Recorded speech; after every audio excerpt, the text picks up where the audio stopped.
Hello, I'm working on the Fantasy Premier League page, and the task I'm working on is using power-ups in Fantasy Premier League. The Fantasy Premier League websites has a lot of visual clutter on how to perform tasks for new users. It could be a bit confusing and overwhelming for new users.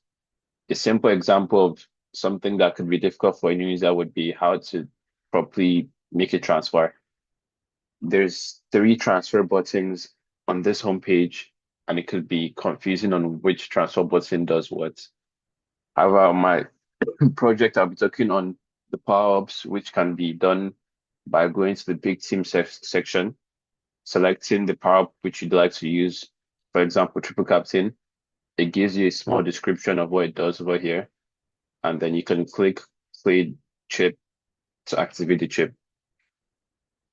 However, I'm going to show you how my design does this better. Right away, you can see that I'm using way brighter colors. These are still the official Premier League colors, but they're just more vibrant with higher saturation and contrast.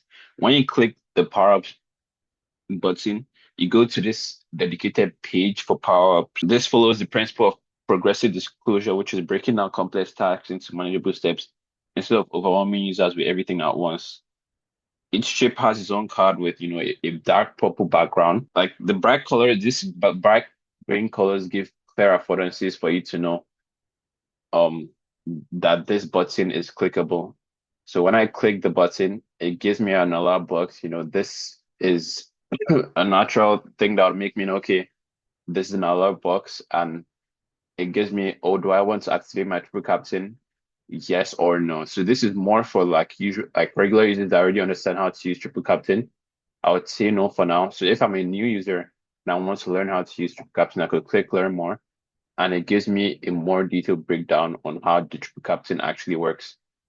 And if I select to use triple captain and I click yes, it gives me a confirmation screen which the previous page didn't, telling me yes, my triple captain has been activated. And then when I go back to the power-ups page, it's dimmed down, which shows that it's no longer available for me to use. My redesign accomplishes progressive disclosure, better affordances and visual hierarchy, two-step confirmation, making sure the user is aware of the decision you're about to make. It has support for different user types and improved feedback. For my experiments, I tested this against the original with six participants, measuring task completion time and error rate to validate these improvements. Thank you for watching.